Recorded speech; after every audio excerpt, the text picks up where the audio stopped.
Dans l'information, dont le conseil de cabinet s'est tenu hier, donc du côté de la primature, les membres du gouvernement donc préparent à ce conseil de cabinet.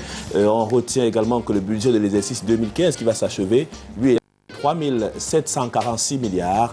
Le nouveau budget donc annoncé pour l'exercice 2016 au Cameroun, il se chiffre à 4 249 milliards de francs CFA, comme vous l'indiquez, soit une augmentation substantielle de plus de 500 milliards de francs CFA. Information capitale à voir donc à la grande une du journal Le Messager. Merci d'être à la page de l'info. Tout à fait. Allez, on démarre tout de suite avec Le Messager, justement. Justement, en démarrant avec Le Messager sur cette grosse information capitale, on peut simplement retenir que dans le cadre, bien sûr, de ce budget 2016, il n'y a pas eu de budget accordé pour la guerre contre Boko Haram dans le septentrion du Cameroun. En tout cas, c'est ce que le journal Le Messager, à travers la plume de son reporter, nous fait comprendre ce matin qu'il n'y a pas eu de ligne qui concerne bien évidemment cet argent-là qui pourrait accompagner la bataille contre Boko Haram. Ludovic Amara, d'ailleurs, en fait long dans le cadre de cette publication. On parle également d'une question très importante. Qu'adviendra-t-il du panier de la ménagère suite également à ce budget qui a été voté? Ce budget, d'ailleurs, dans ces grandes lignes, qui va également concerner les projets structurants du Cameroun, l'accompagnement même et la mise en œuvre de ces grands projets et surtout l'accompagnement de l'organisation des Coupes d'Afrique des Nations de football féminin et masculin de 2016 et 2019, également pris en compte dans l'enveloppe budgétaire de l'État pour 2016, les projets du programme des objectifs de développement durable des Nations Unies. L'avant-projet ainsi concocté va, selon le communiqué rendu public à la fin des travaux, être soumis à l'appréciation de la haute hiérarchie avant son dépôt sur la table des parlementaires. Il doit également être étudié et approuvé par le Parlement au cours de la session de novembre destinée à cet effet. La dite session est prévue pour s'ouvrir au cours de la deuxième semaine de novembre, selon les informations proches du cabinet du président de l'Assemblée nationale du Cameroun.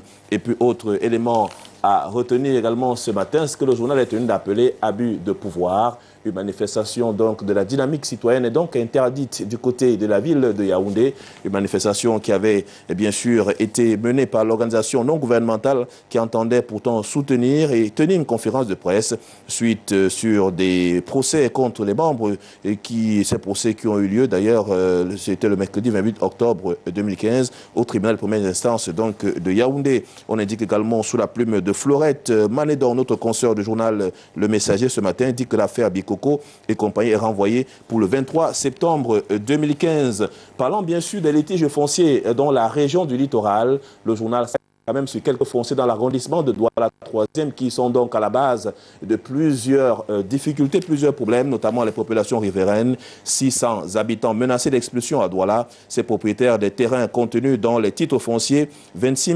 278 W et 31 348 W à Yachika dans l'arrondissement de Douala 3e. Réclame toujours la mise à jour effective de cet espace conformément aux dispositions numéro 531 de l'arrêté ministériel. Ces titres également qui font problème sont à lire et puis les détails dans les colonnes donc, du journal Le Messager ce matin. Et puis effectivement, c'est demain qu'on aura l'occasion de connaître le nouveau président du syndicat national des journalistes du Cameroun dans les colonnes du Messager ce matin. Denis Kwebo, qui en est son président intérimaire d'ailleurs sortant, qui est candidat à sa propre succession, dit que tout va se dérouler dans de très bonnes conditions avec pour mission principale de poursuivre la formation et surtout le métier de journaliste. Il est clair, c'est un pari qui sera probablement gagné. Le président donc du comité d'organisation du congrès du syndicat national des journalistes du Cameroun, par ailleurs président intérimaire, décline donc les enjeux de ce congrès qui va donc se dérouler demain, samedi 31 octobre 2015 dans la capitale économique Douala. Et puis il dit clairement que l'enjeu principal de ce congrès, c'est la mobilisation des journalistes autour de la défense de leurs droits, un pari qui semble probablement gagné. Et également l'enjeu de mobilisation en temps aussi à la qualité, au leadership qui sortira des travaux. Et ce sera bien sûr un bureau exécutif qui aura dans sa mallette personnelle pour livrer au pouvoir les institutions oppressantes. Et c'est une question qui lui est donc posée dans ce journal. Et bien sûr, il revient sur d'autres faits assez importants. Et puis le pied de une du journal Le Messager ce matin s'arrête sur le goléador camerounais Samuel Eto'o-Fils dans cet engagement contre Boko Haram. La fondation du goléador camerounais depuis quelque temps donc choisi de soutenir notre pays dans la bataille contre cette nébuleuse-là est office aux côtés des victimes de Boko Haram. On dit simplement que l'initiative de la Fondation Samuel Eto'o, qu'accompagne l'ONG Oxfam et le Haut Commissariat des Nations Unies aux réfugiés, a permis d'engranger le temps d'un gala plus d'une centaine de milliers de livres sterling, soit plusieurs milliards de francs CFA. Il a été question de manifester sa compassion pour les dizaines de milliers de personnes victimes dans le septentrion du Cameroun et même les exactions de Boko Haram. Cet argent permettra non seulement d'accompagner ces personnes qui ont perdu des éléments dans le cadre de la bataille, mais aussi il est question de manifester sa compassion pour des dizaines de milliers de réfugiés de Boko Haram au Nigeria, au Tchad, au Niger et au Cameroun, pays d'origine du footballeur africain de tous les temps. Devant une assemblée de 150 personnes, le goléador camerounais, meilleur buteur de toute l'histoire des Lions indomptables, n'est pas passé par Mont et Vaux pour décliner les motivations et fixer les contours d'une opération humanitaire destinée à lui pour survivre. Et puis Boko Haram reste donc le principal ennemi de l'ignorance. Le ton est donc donné au goléador camerounais Samuel Eto'o qui s'explique quand même sur beaucoup de choses et sur l'engagement citoyen des Camerounais et puis même ceux de la diaspora qui devront apporter leur contribution efficace à la bonne marche et surtout à la bataille de Boko Haram. Parlant bien sûr de sa carrière, il dit clairement que sa carrière continue assez bien en Turquie où il essaye toujours de gagner des titres. Il garde secrètes ses idées de reconversion et le profil du football pour les dernières heures de sa carrière, mais ses actions dans l'humanitaire, qu'elles se fassent avec la Fondation Samuel Eto'o ou non, n'ont pas vocation à s'arrêter le jour où il ne sera plus footballeur. Il est clair dans cette disposition-là. On pourra aussi également lire un autre fait assez important qui nous permettra de sortir, bien entendu, du journal Le Messager ce matin, c'est de s'arrêter un peu sur la réflexion menée par Roger Somba et Kwatadiba, qui a choisi ce matin dans une page pratiquement de parler de tous les Camerounais, des mots qui minent donc notre pays. Il s'arrête parfois sur ces décennies, en effet, sur l'école dépérit inexorablement dans ses objectifs politiques, dans son contenu pédagogique, dans sa gestion infrastructurelle et des sources humanitaires, donc des sources humaines également à lire. Il parle aussi d'autre part de la formation des hommes en question, le primat de la nomination discrétionnaire, l'arme fatale dans la gestion des ressources humaines. C'est donc une réflexion menée ce matin par Roger Somba et Kwatadiba, cadre du Rassemblement démocratique du peuple camerounais. On est resté dans la même actualité telle que celle contenue dans le journal Le Messager ce matin. Le journal La Nouvelle Expression nous dit quand même qu'on est resté dans la même perspective pour le projet de budget du Cameroun de l'exercice 2016 avec plus de 4200 milliards de francs CFA. Le ministre des Finances a donc rendu public au travers un communiqué ce qui va être défendu au courant année 2016 dans notre pays, le Cameroun. Polémique donc autour de ce budget. Le ministre des Finances, lui, l'a annoncé au cours du conseil de cabinet tenu donc hier jeudi à la primature, un budget fictif selon certains organisateurs qui pensent qu'il y a encore mieux à faire et pour l'instant, personne ne semble vouloir aller plus loin dans l'analyse étant donné que le ministère des Finances n'a pas décliné les grands axes de ses prévisions budgétaires. Les jours prochains pourraient permettre d'en savoir davantage.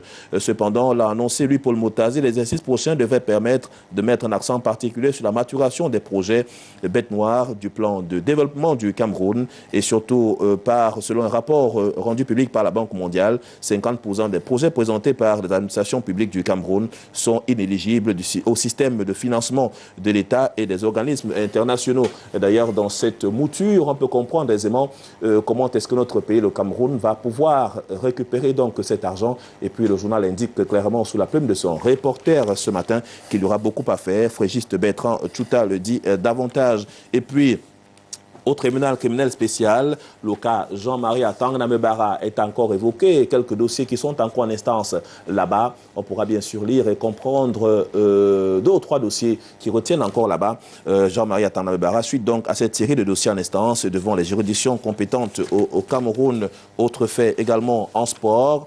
On parle de la Fédération camerounaise de sport nautique, une fédération qui, depuis quelque temps, meurt de sa propre mort. On est revenu sur les problèmes d'ordre infrastructurel, une fédération qui, depuis quelque temps, croupit donc sous le poids de mauvaises infrastructures et même du mauvais accompagnement des pouvoirs publics en charge, l'absence du matériel adéquat pour les entraînements et le manque de financement à l'origine de cette crise qui paralyse les activités donc de ce sport. Quelques réactions sont également à lire ce matin, parlant bien sûr de sport nautique dans notre pays, le Cameroun. Beaucoup disent que ce sport souffre parce que le gouvernement de la République n'accorde pas une attention particulière à la bonne gestion de ce sport. Il faut que le gouvernement s'occupe pleinement de tous ceux qui participent à ce sport, bien sûr, parlant bien entendu de quelques athlètes. Et puis le coach national des avirons, Kléber Mbassi, parle des responsables qui se battent comme ils peuvent pour la véritable survie. C'est donc une interpellation à l'endroit ce matin, à l'endroit donc des pouvoirs publics du Cameroun qui devront davantage soutenir cette pratique-là. Et puis on va parler de la photographie qui s'annonce à l'occasion donc de ces journées nationales qui se dérouleront au mois de novembre prochain. Le ministre de la Communication, on en parle ce matin dans les colonnes du journal de la Nouvelle Expression. Il dit clairement que c'est une journée dédiée à la profession et est annoncée donc pour le 3 et le 7 novembre prochain, en disant clairement qu'il faudra à tout prix sortir de l'amateurisme pour la bonne marche, bien entendu, de ce métier. On revient également à l'oreille de une du journal La Nouvelle Expression ce matin en parlant du ministre, donc l'ancien ministre de l'Agriculture et du Développement rural, Essimé Meigné, qui est donc depuis quelque temps du côté de la Caisse nationale sociale. Le journal indique clairement que est-ce une cabale qui a été montée contre l'ancien ministre pour le voir ainsi mourir, même si quelques dossiers qui sont en référence cités ce matin dans les colonnes du journal La Nouvelle Expression ne donnent pas totalement les véritables motivations même des uns et des autres, coupés dans l'ombre, qui veulent donc voir tomber l'ancien ministre donc des Finances, malade depuis plusieurs semaines, penche donc pour cette thèse-là. Une bataille pour l'après Paul Biya donc se précise, c'est donc la raison pour laquelle il est donc poursuivi à tous les niveaux.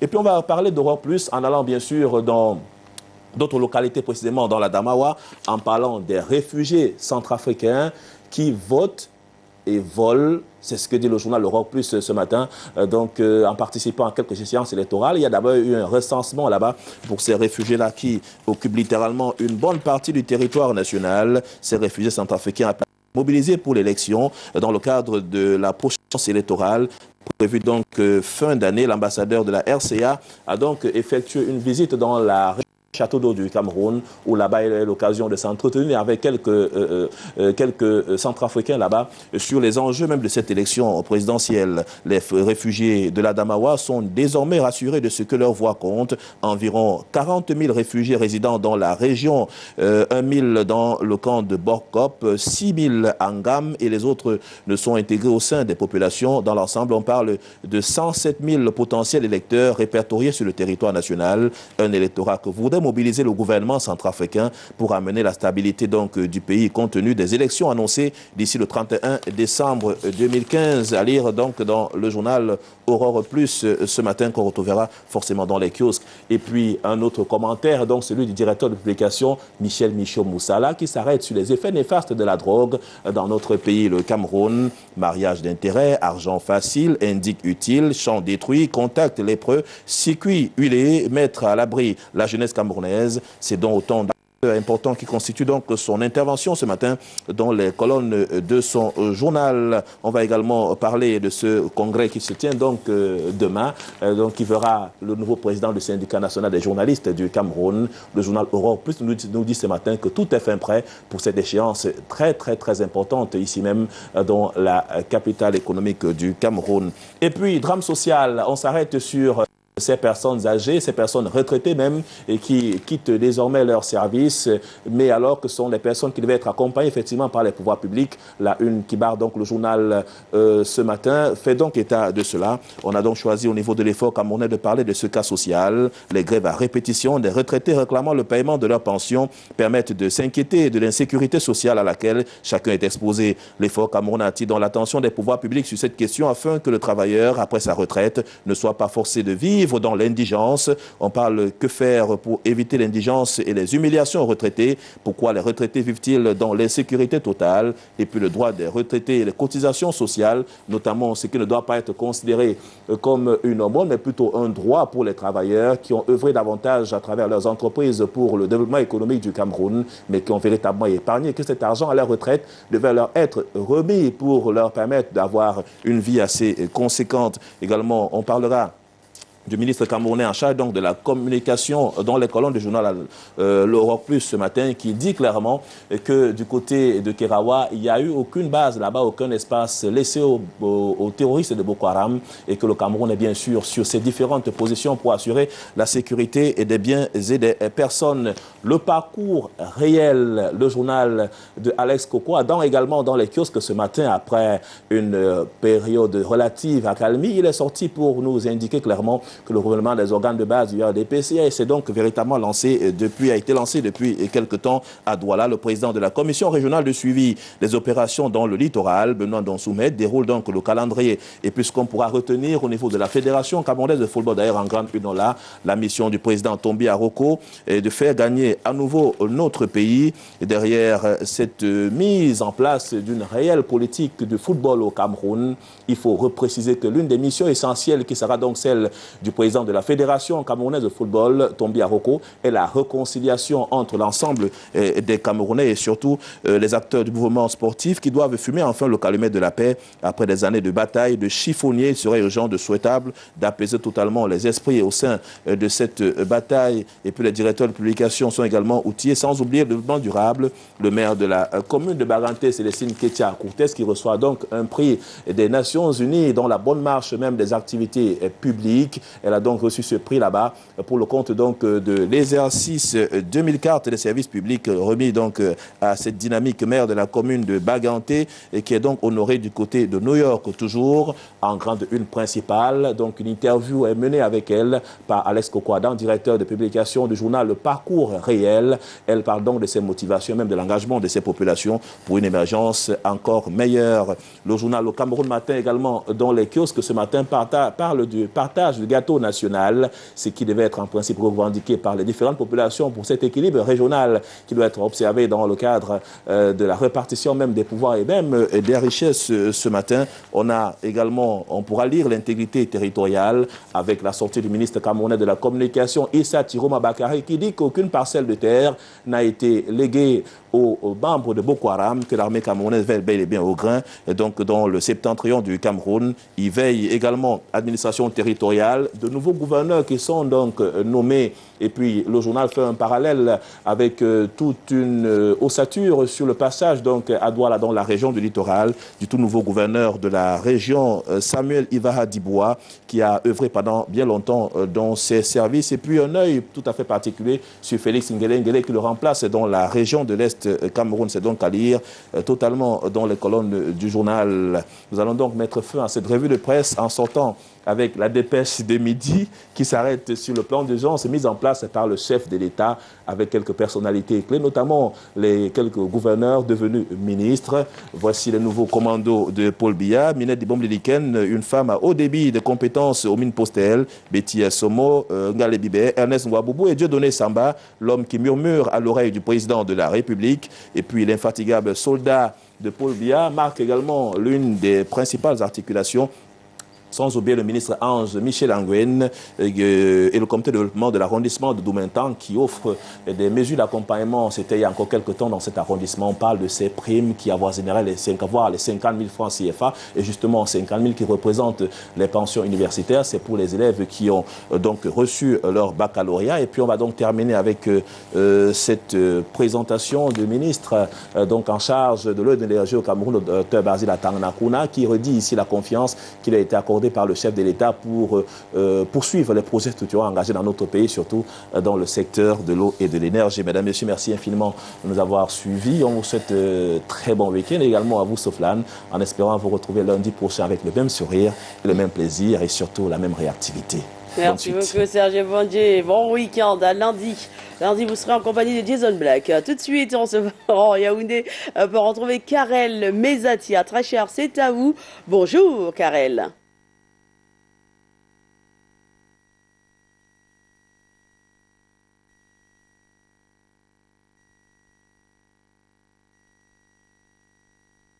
Anne, bonjour Serge Bondier, mesdames, messieurs, bonjour.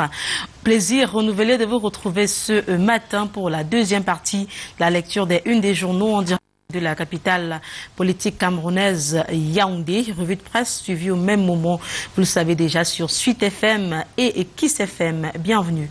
Et nous ouvrons donc cette deuxième partie de la lecture des unes des journaux avec Cameroun Tribune qui titre à la une: préparation du budget 2016, priorité à la croissance. Président hier, le conseil de cabinet du mois d'octobre, le premier ministre chef du gouvernement Philippe Moyan a appelé les ministres des Finances et de l'économie à s'en tenir aux indications de la circulaire du président de la République qui a demandé l'accélération de la croissance économique de la rendre plus forte, durable et génératrice d'emplois. Lutte contre la secte terroriste Boko Haram dans la partie septentrionale du Cameroun. On en reparle dans le quotidien bilingue national Cameroun Tribune qui nous dit ce matin qu'après les attentats, la vie reprend donc du côté de Mora, principale cible jusqu'ici de la secte Boko Haram. Les populations du chef-lieu du département de Mayo, Sava, donnent la réplique en vaquant à leurs activités sous l'encadrement des autorités administratives et des forces de l'ordre. Lire donc le Focus en page 6 et 7 du quotidien bilingue national Cameroun Tribune qui est donc dans les kiosques ce matin. Nous sommes dans l'opération Épervier avec le quotidien Mutation de ce vendredi 30 octobre 2015. Académie du Rassemblement démocratique du peuple camerounais, un éperviable nommé coordonnateur cité donc dans l'affaire Afroland First Bank, Elvis Ngole est régulièrement entendu au tribunal criminel spécial pour détournement présumé de fonds publics. Le chef de l'État, Paul Biya, ignore cet antécédent judiciaire selon le journal de Xavier Messé et porte son choix sur l'ancien ministre des Forêts et de la Faune. Comment l'affaire est vécue au sein de l'administration du parti au pouvoir. Des éléments de réponse donc dans un article en page 6 que signe notre confrère Yemga. Dans les colonnes du quotidien Mutation de ce matin, Wambo Sop, notre confrère, nous dit également en page 5 ce que Mendoza et Akonose ont dit donc à la police judiciaire en ce qui concerne l'affaire Cameroun Radio Television CRTV. D'après la police, le gonflement de la redevance audiovisuelle devrait être imputé au trésor et aux impôts. Nous sommes vendredi, début de week-end et Linda Raymond, artiste, annonce donc un concert ce week-end ici même à Yaoundé. C'est une information qui est également contenue dans le quotidien Mutation de ce vendredi 30 octobre 2015. L'artiste très apprécié des Camerounais, il faut le dire, présente son nouvel album demain au club Carrousel de Yaoundé. La chanteuse se produira donc dans une interview accordée à Viviane Baokeng dans les colonnes du quotidien Mutation. Linda Raymond revient sur ce qui justifie cette sortie, ce qu'elle réserve comme surprise à ses nombreux fans, les artistes qui viendront l'accompagner sur la scène également. Elle évoque donc cela. Elle dit d'ailleurs que ses fans auront droit à 300% de show au cours donc de ce concert qui sera donné demain ici même à Yaoundé. On reste en culture dans le journal Le Soir qui nous amène du côté du ministère des Arts et de la Culture. Le journal d'Armand Mbianda s'intéresse à l'installation hier ici même à Yaoundé des nouveaux responsables de la commission des arts, des lettres de ce ministère, installés donc dans leurs fonctions respectives par le chef de ce département, Narcisse Mouele-Kombi. Ils ont pris les rênes hier. Le professeur Narcisse Mouele-Kombi a recommandé aux nouveaux promus impartialité et lucidité, patience, transparence et surtout d'être des examinateurs les plus rigoureux. C'est donc une information à lire dans le journal Le Soir d'Armand Bianda. Mais la principale information à lire donc dans les colonnes de ce journal, Robert, pays des pas possibles, les cas Robert Kili, ex-ministre des Transports, et Patrice Ambassala, ex-ministre des Travaux publics. Ce journal d'enquête et d'information générale croit savoir comment la rumeur a rendu ces deux ex-ministres comme des clones, c'est entre guillemets, l'un annoncé à la tête de la douane camerounaise et l'autre comme ambassadeur du Cameroun en France. C'est le journal Le Soir qui le dit ce matin, au cœur donc des coulisses des festivités organisées à cet effet dans leurs résidences respectives. Déballage dans le journal d'Armand Bianda qui est dans les kiosques ce jour. The Guardian Post is also there this morning. Many information to read in it. Operation Sparrowhawk, 16 regime barons jailed already, over a dozen other unmarked for arrest, 5 die in jail and 2 awaiting trial. The editorial of the Guardian Post of this morning, subvention to private media. Where is the crime in emulating other African countries. Le journal s'interroge donc là-dessus et estime dans cet éditorial que les pouvoirs publics devraient également jeter un regard du côté des médias privés des autres pays d'Afrique pour leur plein épanouissement et leur développement. On parle économie à présent avec le quotidien de l'économie, le journal de Thierry Ekouti, titre donc à la une. Complexe sucrière de batterie des mers de l'Est tente de torpiller le projet Justin Sugar Mills. C'est le titre qui barre la une du journal de Thierry Ekouti en kiosque ce jour. Réunis ce mardi 27 octobre 2015 à la Chambre d'agriculture de Yaoundé, ils ont planifié de convoquer un conseil d'administration pour prendre le contrôle de l'entreprise privée. Et la grande actualité à lire dans le journal de Thierry Ekouti de ce vendredi, gouvernance, le gouvernement table sur un budget de plus de 4,249,8 milliards de francs CFA en 2016. C'est donc la principale information à lire dans le journal de Thierry Ekouti, qui nous dit donc qu'à l'issue du conseil de cabinet présidé hier par le premier ministre chef du gouvernement Philémon Yan, c'est donc le budget qui a été arrêté pour le compte de l'année 2016. Plus d'informations sur ce sujet sont naturellement contenues dans le quotidien de l'économie qui est en kiosque ce matin. On reste en économie avec le Patriote. L'hebdomadaire international d'information générale annonce ce matin qu'en matière de finances, la Chambre d'agriculture crée une microfinance agricole, une souscription nationale lancée du 19 au 15 décembre 2015. L'établissement va octroyer des crédits à 3000 organisations du secteur agropastoral, halieutique et sylvicole. 15 000 emplois directs et indirects seront donc créés. Ceci vise naturellement à lutter contre le chômage au Cameroun. En ce qui concerne donc la cimenterie, Cimencam consolide sa place de leader en Afrique centrale. Selon le Patriote, c'est une nouvelle campagne de communication lancée le mardi 20 octobre dernier du côté de la capitale économique camerounaise Douala, baptisée donc Cimencam, des constructions qui traversent le temps, que Pierre Damnon, son directeur général, et ses collaborateurs ont donc entretenu la presse à ce sujet du côté de Douala, dans la capitale économique camerounaise.